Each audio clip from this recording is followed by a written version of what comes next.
여러분, 지금이 토요일 오후 12시 30분을 가리키고 있습니다.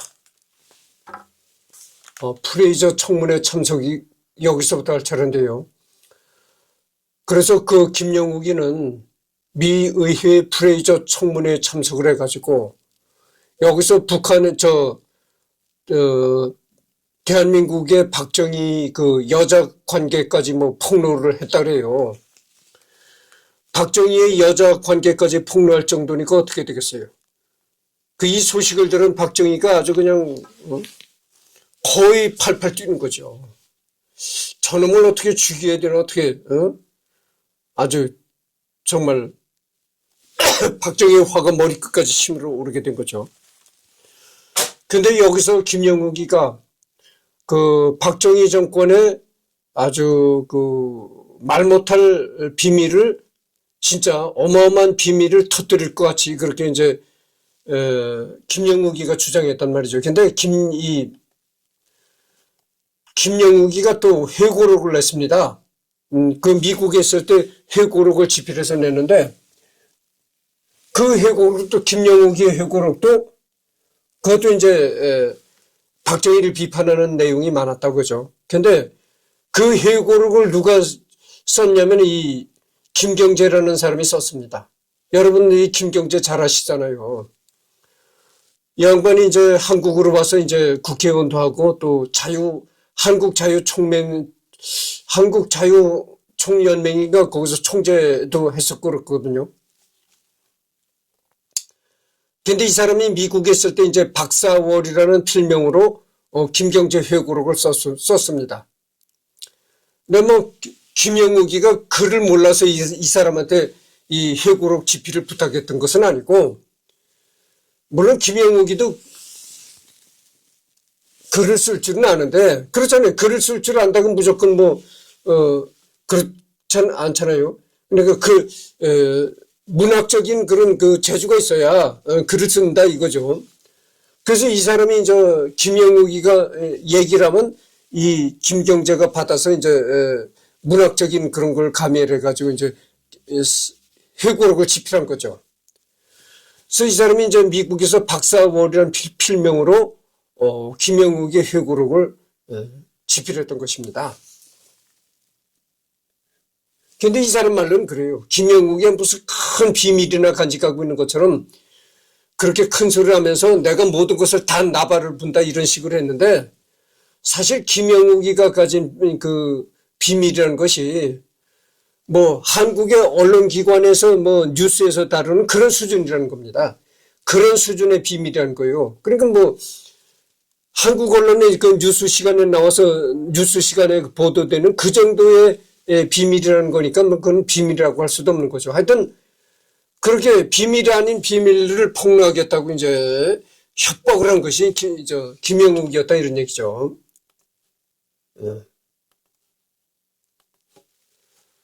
그래서 이제 김영욱이는 미국 국회의 프레이저 청문회에 나가서도 박정희를 비난하는 걸 서슴없이 했고, 또 자신의 회고록을 집필하는 할 때도 서슴없이 박정희를 거기서 이제 깠다고 그러죠. 1977년 7월 11일 프레이저 청문회에서 2차 증언을 마친 김영욱은 7월 15일 국민과 역사 앞에 참여합니다 라는 제목의 특별 성명서를 발표했다.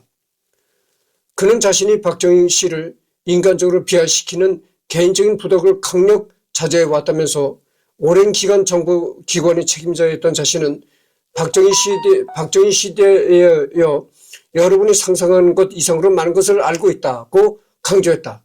김영욱은 박정희 씨가 유치한 방법으로 나를 계속 중상모략한다면 이를 천하에 폭로할 작정이라고 으름장을 놓기도 했다. 그래, 나는 한국 정보기관의 오랫동안 정보 책임자를 맡고 있던 사람이었다.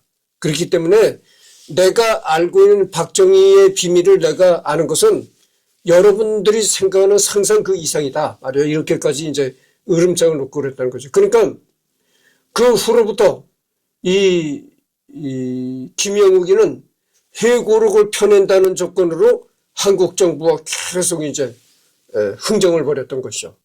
한국의 박정희 정부가. 그러니까 어떻게 됐어요? 이 한국의, 그 당시에 한국의 중앙정보부장이 이제 김재규였었는데, 여러분들 김재규 잘 아시잖아요. 그러니까 이 김재규가 회고록을 펴내지 못하기 위해서 계속 미국에 가 있는 김영욱과 이제 흥정을 벌인 것입니다. 이제 미국에 가 있는 김영욱이 보고, 김 부장, 그래도 예전에 중앙정보부장을 지냈던 인물이니까 이제 김 부장 이렇게 불렀던 것이죠. 김 부장, 회고록만은 펴내지 말게. 그런 거 미국 땅에 와서 그런 거 국회에 나가서 국회에 나가서 박정희를 헐뜯고 회고록에서 또 박정희를 헐뜯어봐야, 김 부장 누워서 침을 뱉어봐. 그 침이 어디에 떨어지나? 응? 싸우더라도 우리끼리 싸우는 건 괜찮다. 근데 외국에 나와서 이런 행동은 제발 하지 말라. 그게 다 우리 수치 아니냐 말이야. 이런 식으로 이제 설득을 하면서 김 부장, 회고록은 절대, 그 책 절대 펴내지 말라. 그 하면서 이제, 그러니까 거기서 이제 김영욱이 돈을 요구했다는 거죠. 한국 박정희 정권한테 나한테 돈을 얼마 주면은 내가 그 회고록을 펴내지 않겠다. 이렇게 이제 돈을 달라고 흥정을 하기 시작했죠. 그래서 한두 번은 돈을 건넸나 봐요. 근데 미국에 가서 여러분들 그 김영욱이가 한국에서 중앙정보부장 할 때도 뭐 많은 돈을 축제를 했을 것이다. 뭐 권력적인 그 자리에 앉았으니까 이렇게 짐작할 수 있잖아요. 실제 김영욱이는 한국에서 미국으로 빼돌린 돈이 2천만 달러 이상을 빼돌렸다는 거죠. 2천만 달러. 그 당시에 2천만 달러 이상이라면 뭐 이게 엄청난 돈이죠. 근데 미국에서 이제 김영욱이 뭐랬냐면은, 미국에 가서 집을 사고 거기서 이제 자기 소유의 집에서 생활하는데, 거기서 뭐 일정한 직업을 갖고 돈벌이라는 것이 아니고 무의도시 하는 거죠. 매일 밥 먹고 진짜 아무것도 하는 것도 없이 노는데, 늦게 잠자리 일어나가지고 실컷 늦잠을 자고 일어나가지고 오후 정도가 되면은 카지노에 간다는 겁니다. 카지노에 가서 이렇게 도박을 벌인다는 거예요. 이제 그래서 늦게 자리에 일어나가지고 오후에는 카지노에 가서 이제 도박을 시작했다가 밤늦게까지 도박을 한다는 거예요. 그 돈이 다 어디서 나겠습니까? 여러분 카지노에서 여러분들 도박을 하면 그렇게 돈을 땁니까? 그게 아니잖아요. 대부분의 돈을 다 잃어버립니다. 그런데 그렇게 대부분의 돈을 잃어버리면서도 계속 김영욱이가 도박을 하는 거 보십시오. 얼마나 김영욱이가 돈을 흥청망청 썼는가 알 수 있잖아요. 그럼 그 돈이 어디서 나느냐? 미국으로 망명할 때 그때 자기가 개인적으로 빼돌린 또 재산이 있었고, 또 아까도 얘기했지만 박정희 정권하고 계속 이렇게 그 회고록을 출간하느냐 안 하느냐 이 문제를 가지고 박정희 정권과 계속 흥정을 벌이면서 박정희 정부로부터 돈을 받아낸 것이죠. 그러니까 이게 어떻게 보면 박정희도 나쁜 놈이지만 이 김영욱이는 박정희보다 더 나쁜 놈이었다 이런 얘기입니다. 그즈음 김영욱은 당시 유학생이었던 김경재와 함께, 내가 아까 얘기를 했잖아요. 이 김경재가 그 당시 유학생이었는데 박사월이라는 필명으로 김경재 회고록을 집필했다 이런 얘기입니다. 김영욱 회고록을 펴낸 것에 몰두하고 있었으며 김영욱 회고록의 존재를 알게 된 박정희는 회고록의 원고를 넘기는 조건으로 김영욱과 흥정을 벌이기도 했다. 보십시오. 그 회고록을 펴내지 말고 회고록을 한국에 있는 박정희한테 넘겨라. 그럼 박정희 정권이 돈을 주겠다. 그러니까 그 회고록을 세상에 내놓지 말란 얘기죠. 출간하지 말라. 그런 조건을 박정희가 김영욱이한테 거액을 주고 이렇게 하려고 했던 거죠. 박정희는 중앙정보부 해외 담당 차장으로 있던 윤일준에게 직접 전화를 걸어 미국에 가서 김영욱을 설득하라고 지시하는데, 윤일준이 준비가 되는 대로 가겠다고 하자 박정희는 당장 가라며 서둘렀다고 한다. 윤일준. 이 사람이 그 윤일준이라는 사람인데 박정희가 이 사람한테 직접 지시를 내렸다는 거예요. 자네가 미국에 있는 김영욱이를 직접 만나가지고 김영욱이를 설득해서 그 책을 내지 못하게 하라. 뭐 이렇게 했다는 거죠. 그래가지고 이 윤일준이가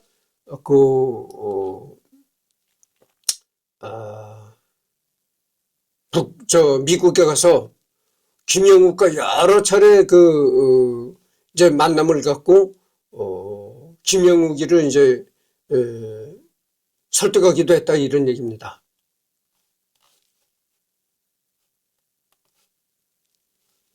근데 윤일균이가 찾아가니까 이 김영욱이 집을 찾아갔을 때 김영욱이가 딱 벽장에 숨겨놨던 권총을 딱 꺼내들더랍니다. 윤일균 이 자식 여기 와서 서툰 얘기 하지 마라. 너 서투게 굴다가는 내가 권총을 발사하겠어. 뭐 이런 경고성이 되는 거죠.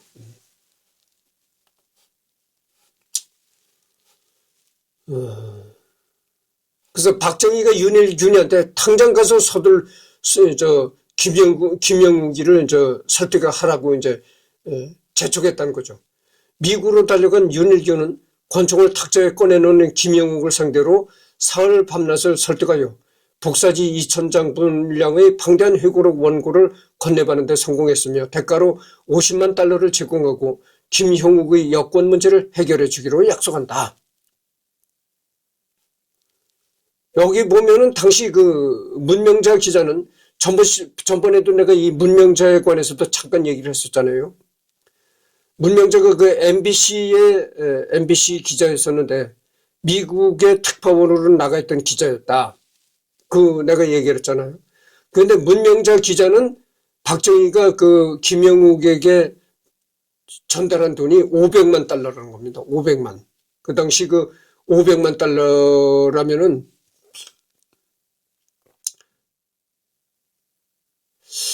지금으로 하면 100억.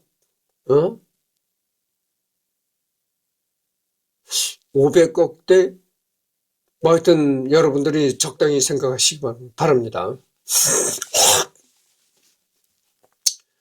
그러니까 이 돈이 적은 돈은 아니고 상당히 거액일 것입니다. 그러나 이때 김영욱은 이중 플레이를 하고 있었는데 원고 일부가 김영욱에 의해 일본을 빼들려졌고 이는 일본의 창이라는 작은 출판사에서 축약평론판으로 1980년대 출판되기도 했으며 한국에서는 당연히 금서였다. 물론 지금은 정식으로 출판됐으니 봐도 아무런 문제가 없다 이런 얘기인데, 그래서 김영욱이가 이 윤일균에게 그러니까 박정희가 윤일균한테 이제 지시를 한 거예요. 그래서 윤일균이가 박정희 지시를 받고 이제 미국으로 김영욱이를 만나서 이제 김영욱이 집에서 직접 만나서 이제 대화를 나눴던 것이죠. 근데 여기도 보면 알겠지만 그 김영욱이가 윤일균이하고 이렇게 탁자로 맞았는데 권총을 딱 탁자에 놓고 있는 거예요. 그러니까 윤일균이 너 수틀게 말했다가 내가 방아쇠를 당길 거야 이런 경고성으로다가 딱 자기 옆에 딱 이 권총을 놓고 있었다는 거죠. 그래서 윤일균이가 이 김영욱이를 상대로 사흘 밤낮을 꼬박 설득하는데 했다는 거죠. 그래가지고 그 김영욱이가 그 설득을 들어줬다래요. 내가 들어줄 테니까 내가 출간하지 않겠다. 그래서 자기가 그 회고록을 썼던 원고를 이 윤일균이한테 전부 건넸다는 겁니다. 근데 김영욱이가 이게 거짓말한 거예요. 그때 썼던 회고록을 사본은 자기가 남겨두고 진본을 건넸다 이거죠. 그러니까 뭐 사본을 또 한 번 자기가 이제 가지고 있으니까 그래가지고 윤일균이한테 원고를 건넸는데도 자기가 사본을 갖고 있다 보니까 그 사본을 또 일본 어떤 출판사에다 넘겨가지고 일본에서 그것이 이제 출판되게 했다는 거죠. 그러니까 이게 박정희는 김영욱이 거짓말에 넘어가서 돈은 돈대로 뺏기고, 어찌됐든 그 회고록이 일본에 의해서 출판이 되게 되었으니 나중에 이 박정희가 얼마나 열어박혔어요. 야, 내가 이 김영욱이 요놈한테 또 속았구나.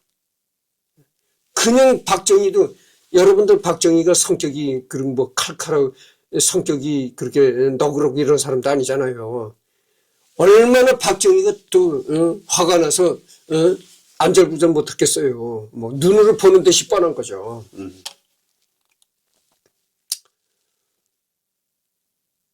그러니까 이제서부터 이게 안 되겠다. 이 김영욱이라는 놈은 무슨 방법을 해서든지 설득이 안 되겠다. 이렇게 판단할 거예요. 그때서부터 이제 박정희가 김영욱이를 가만둬서는 안 되겠다. 이놈을 가만둬가지고는 내가 정말 내 인생의 큰 암덩어리가 되겠구나. 이렇게 생각을 해가지고 김영욱이를 죽일 생각을 했다는 거죠. 근데 김영욱이를 죽일 생각을 하고 보니까 이놈을 어떻게 처치할 도리가 없어.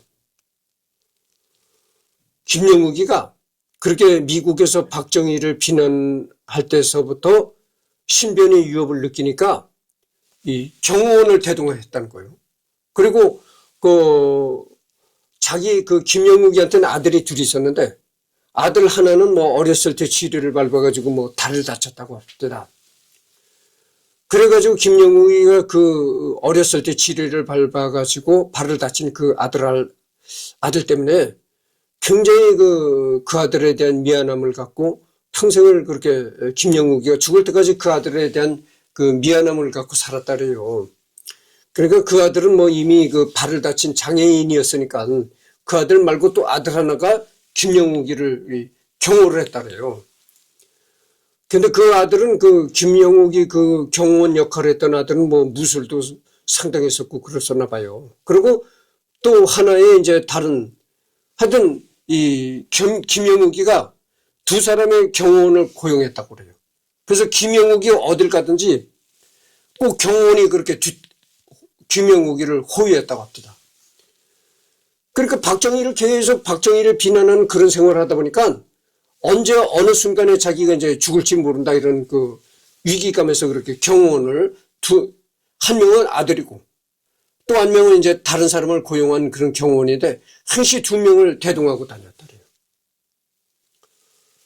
그래서 어떻게 미국에서 김영욱을 죽이려고 보니까 죽일 수가 없는 거예요. 항상 경호원이 붙어 다니고 하니까 저놈을 어떻게 죽일 방법이 없을까 연구하다가 어떻게 중앙정부 내에서도 많은 연구를 했나 봐요. 김영욱을 처치하기 위해서 그러지 말고 김영욱이를 파리로 불러내자.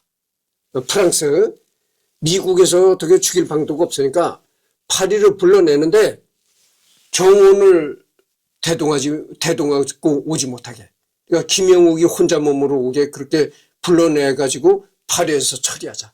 이렇게 의견의 통일을 받나 봐요. 근데 김영욱이를 파리로 유인해 냈는데, 그래서 이제 김영욱이 계속 돈을 요구했다고 하잖아요. 박정희 정부한테. 회고록 흥정을 해가지고 계속 돈을 박정희 정권한테 뜯어내는데, 그래서 파리로 불러내기 전에 이랬다는 겁니다. 김 부장. 이번에 박정희 대통령이 자네를 생각해서 몇만 달러를 또 준비했대. 그러니까 김영욱 김 부장 진짜 그 책은 더 이상 내지 말게나. 그래서 박정희 대통령과 그가 또 몇만 달러를 준비했는데 몇십만 달러인지 하여튼 그 돈을 준비했는데 그 돈을 파리로 오면은 김 부장에게 몇십만 달러를 파리 은행에서 찾아가지고 현장에서 직접 전달해 줄 것에. 그랬다는 거예요. 그리고, 파리에서 또 어딜 가나 경호원과 동행했다잖아요. 근데 파리에 갈 때는 김영욱이 죽을 때가 됐는지 경호원을 동행하지 않았다래요. 그게 아마도 파리로 유인해낼 때 미인계를 썼다는 겁니다.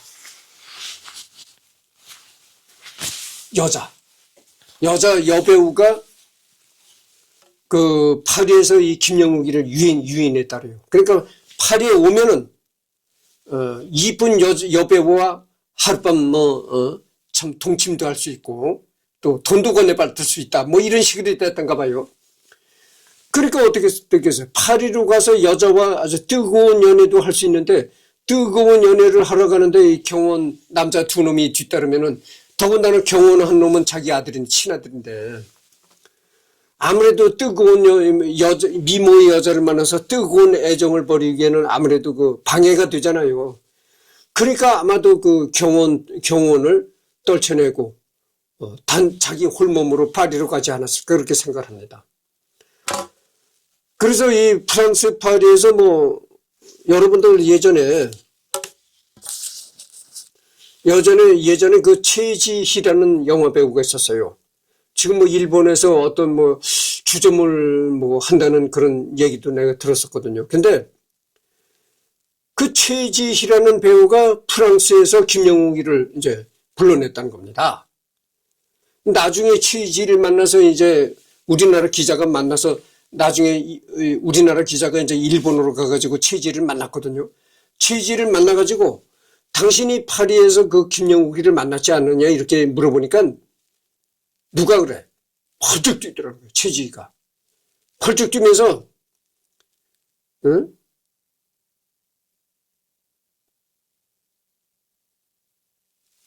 김영욱이 그놈이 살아있었더라면 내가 귀싸대기로 올려갈리겠다고 이렇게 흥분을 해가지고 자기가 아니라고 아주 펄쩍 뛰는 거예요.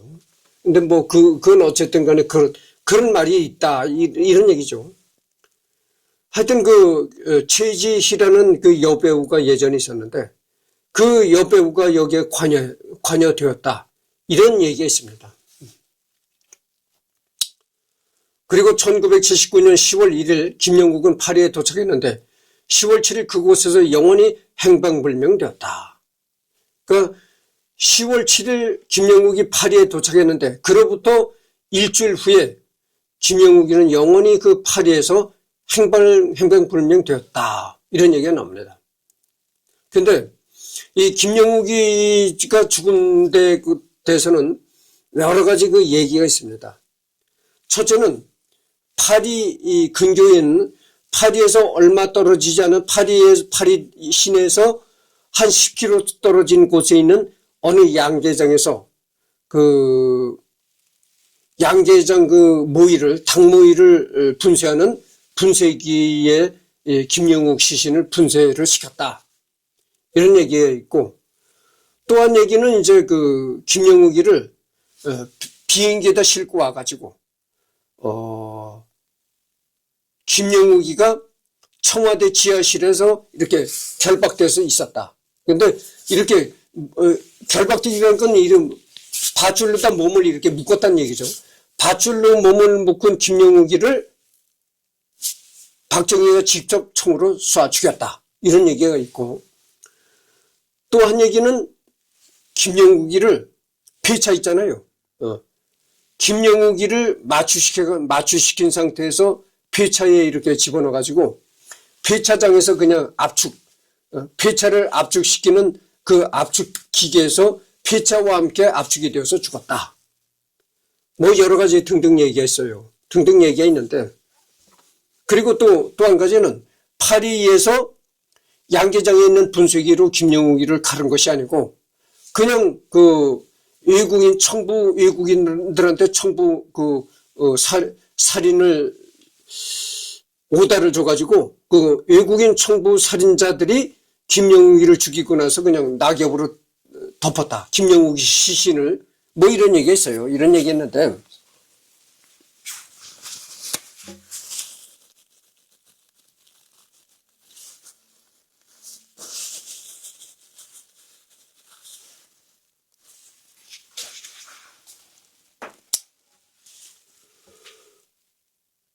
여러분들 사람을 죽여가지고 낙엽으로 덮으면 그놈에게 발각이 안 될까요? 반드시 발각이 되는 겁니다.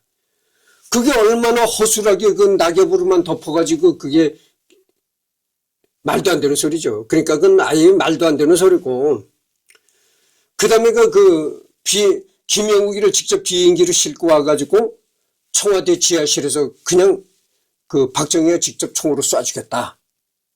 근데 이 얘기도 신빙성이 믿을 만한 얘기가 못 됩니다. 믿을 만한 얘기가 못 되는 게 뭐냐면은, 여러분들 해외여행을 한 분들은 잘 아시겠지만, 어떤 화물이나 이런 거를 싣고 외국으로 출타를 하려면은, 얼마나 까다롭습니까, 절차가. 그게 자기가 갖고 가는 화물을 그냥 아무렇게나 비행기에 실을 수가 있는 게 아니에요. 공항에서 전부 다 검사를 합니다. 화물이 어떤 화물이며, 그 화물 내의 상태가 어떤지를 전부 엑스레이 투식 이런 걸로 전부 다 검사를 하는 겁니다. 근데, 물론 파리에서도 그렇게 철두철미하게 검사를 하죠. 근데 김영욱이를 넣은 물론 큰 박스에다 김영욱이를 집어넣었다 하면은 그게 발각이 안 되겠어요? 공항에서 그렇게 엄청난 검색을 하는데 다 발각이 되죠. 그럼 그걸 발각을 안 시키려면 어떻게 되겠어요? 파리 정부를 매수해야 되는데, 파리 정부의 교통부를 매수해야 되는데, 이건 한국의 중앙정부가 김영욱이를 데리고 오기 위해서 파리 정부를 매수한다. 이건 말이 안 되는 얘기죠. 그러니까 그것도 신빙성이 없는 얘기입니다. 그러니까 김영욱이를 산채로 비행기에 싣고 와서 김영욱이를 산채로 화물 그걸로 포장을 해서 산채로 싣고 와서 김영욱이를 이제 청와대 지하실에서 박정희가 직접 쏴주겠다. 이것은 전혀 신빙성이 믿을 만한 얘기는 못 되고, 그 다음에 김영욱이를 직접 데려와가지고 비행기에다 직접 싣고 와가지고 또 폐차장에서 압착을 해서 죽였다. 이것도 신빙성이 없는 얘기입니다. 그러다면 나머지 하나, 가장 믿음이 가는 것이 뭐냐면은 파리에서 한 10km 떨어진 곳에 양계장이 있었는데 그 양계장 분쇄기로 갈아주겠다. 이게 그나마 제일 신빙성이 있는 얘기라는 거죠. 근데 이것도 내가 어느 방송사에 나오는 그 방송을 보니까 당무위를 분쇄하는 그 분쇄기가 사람 하나가 들어갈 만큼 그렇게 큰 분쇄기 없다는 거예요. 그래서 이것도 신빙성이 없다고 그런 얘기를 하는데, 천만에 또 거기에 대한 반론을 이제 그 얘기를 반박하는 사람이 있었는데, 그 당모위를 분쇄하는 분쇄기가 복잡한 기기가 아니라는 겁니다. 구조가. 그렇잖아요. 여러분들 거기에 첨단 기술이 들어가는 그런 복잡한 기기가 결코 아니다는 얘기죠. 그 당모위를 분쇄하는 분쇄기가 굉장히 간단한 기계입니다. 구조가. 그러니까 김영욱이를 죽이기 위해서 사전에 그 분쇄기를 크게 사람 하나를 갈아낼 수 있는 큰 규모로 제작했을 수도 있다, 이런 얘기예요. 그 분쇄기를 크게 제작하는 게 결코 어려운 일이 아니라는 거예요.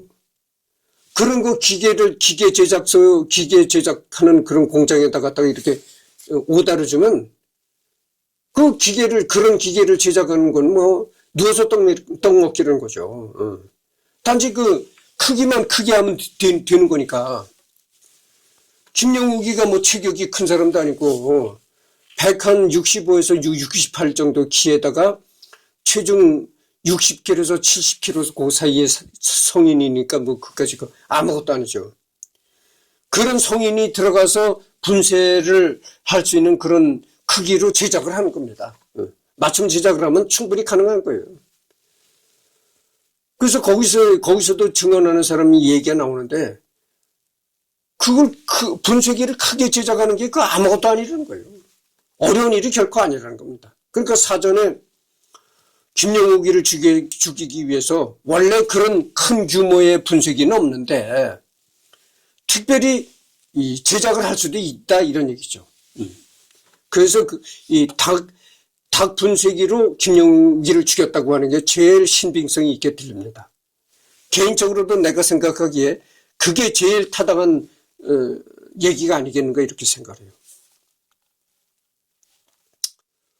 일단 공식적으로는 사망이 아닌 실종이기 때문에 1982년 박정희 정권 하 반국가 행위자의 처벌에 관한 특별조치법에 따른 궐석재판으로 사실상 김영욱 때문에 만든 법으로 훗날 헌법재판소의 유언 결정으로 효력을 상실했으며 1999년에 공식적으로 폐지되었다.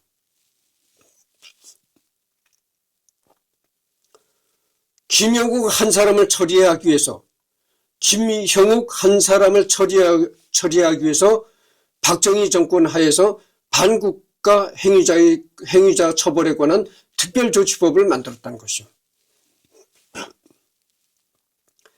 그러니까 이 법은 순전히 김영욱 하나만을 타켓으로 박정희 정권이 만든 법이다 이런 얘기죠. 궐석재판으로 반공법, 국가보안법, 형법에 의해 영원히 징역 7년 및 자격정지 7년을 선고받았다. 결국 1996년이 되어서야 유가족 측의 항소로 무죄를 선고받았다. 중요한 점은 김영욱 궐석재판의 판결이 난 시점인 1982년은 박정희가 이미 이 세상 사람이 아닌 시점이다. 당시 대통령은 전두환, 물론 전두환은 박정희 측 사람이었고 김영욱은 전두환을 주지로 했던 탓에 김영욱에 대한 전두환의 감정도 좋을 리가 없었으니 저런 판결이 나와도 이상하진 않았다. 김영욱이 실종해서 겨우 한 달도 안 돼서 일어난 초대형 사건으로 인해 김영욱에 대한 관심이 하필 그 타임에 묻혀버려서 김영욱의 행적을 밝힐 수 없게 되었다는 의견도 있다.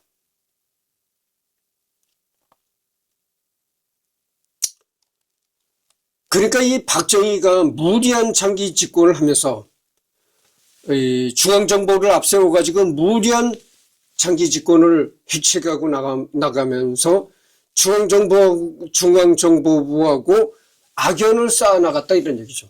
그 생각해 보세요. 박정희는 전 중앙정보부장 김영욱을 죽였고 또 현재 중앙정보부장 김재규가 박정희를 죽였다.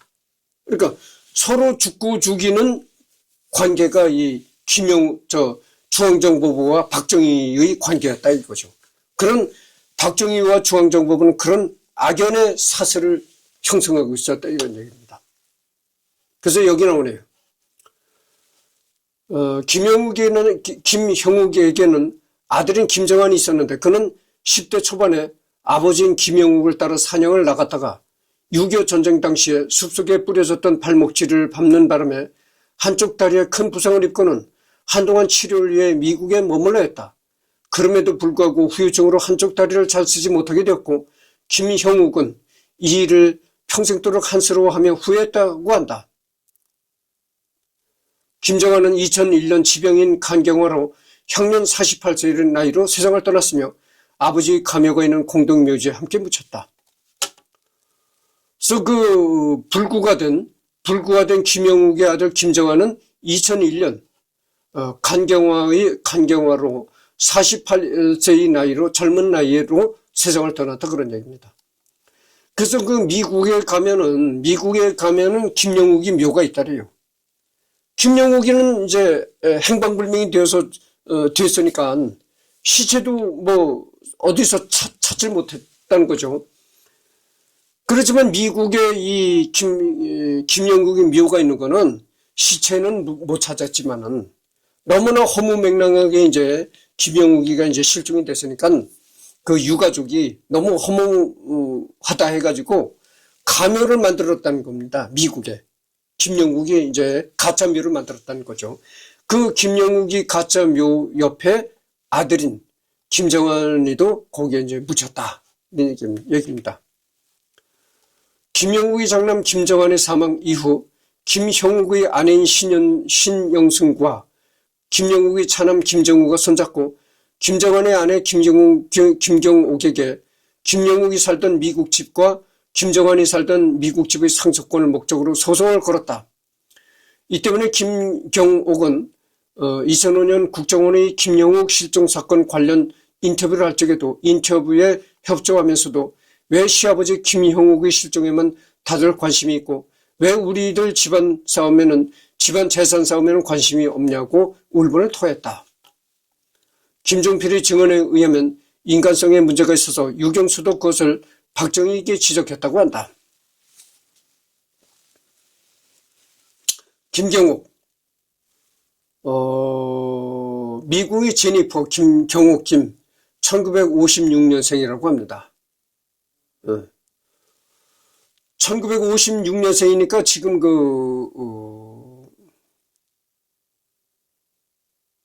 이 여자도 나이가 많네요. 근데 그러니까 며느리죠, 이게. 예. 김정국의 며느리 되는 사람이죠. 김영욱의 아내는 이제 신영순이라는 여자고.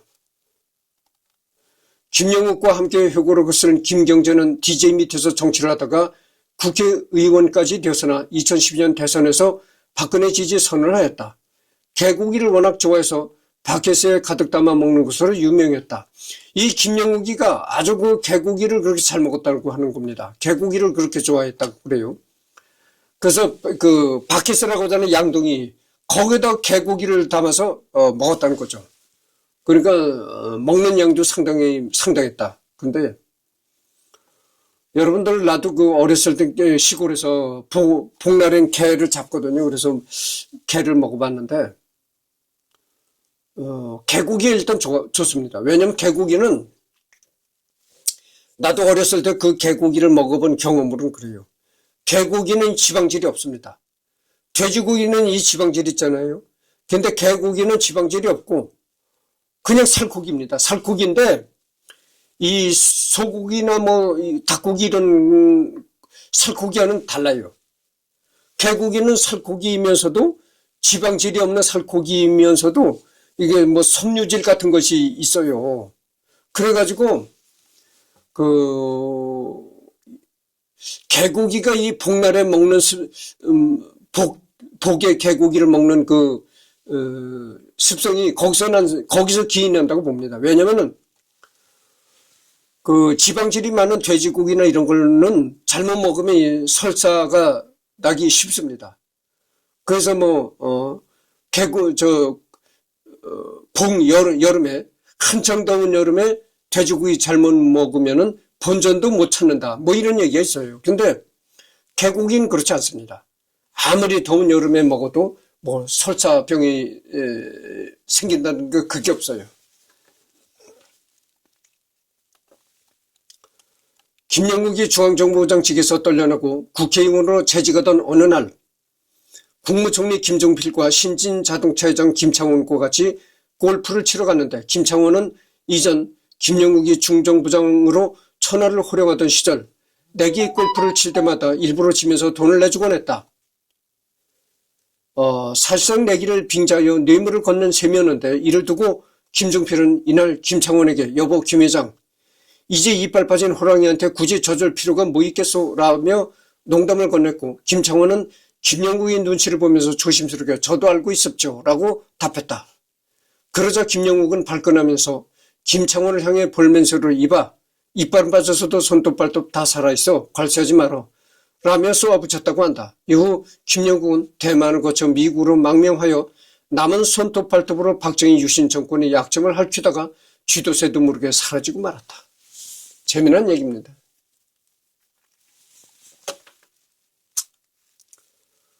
당시 대한민국의 식량 문제를 해결하기 위해 중앙정보부 요원들을 투입하여 이집트의 벼 품종을 훔쳐서 반입했다. 당시 김영욱은 이를 두고 자신을 빗대어서 제2의 문익점이라고 거드름 피웠다고 한다. 당시 벽시는 박정희 대통령이 시차에서 차용한 신흥 1호라는 이름이 붙여졌고 정부의 적극적인 홍보와 보급에 힘입어 전국인 농가에 널리 보급되었다. 하지만 신흥 1호는 한국의 기후와 토양에 맞지 않아 흉작이 들었고 반입한 지 1년도 안 되어 재배를 중단하면서 완벽한 실패작으로 끝났다. 중정부장으로 재직 시절 북한의 월드컵 8강 진출과 1.21 사태를 의식하여 양지 축구단과 684 부대를 창설했다.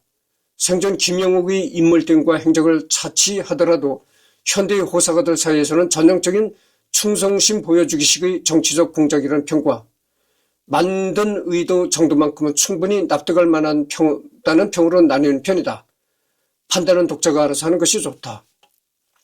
2021년 10월 13일 김대중 도서관에서 공개한 자료에 따르면 실종 2년 전에 한국민주회복통일 촉진국민회의 측에서 서한을 보내 KCDU의 4차 총회 개최를 축하하면서 자신이 이 KCDU와 의견을 같이 하고 있음을 밝혔다고 한다. 그래서 다음에는 그 대중 매체에서 이 부분부터 하도록 하겠습니다. 지금 40분을 경과했습니다.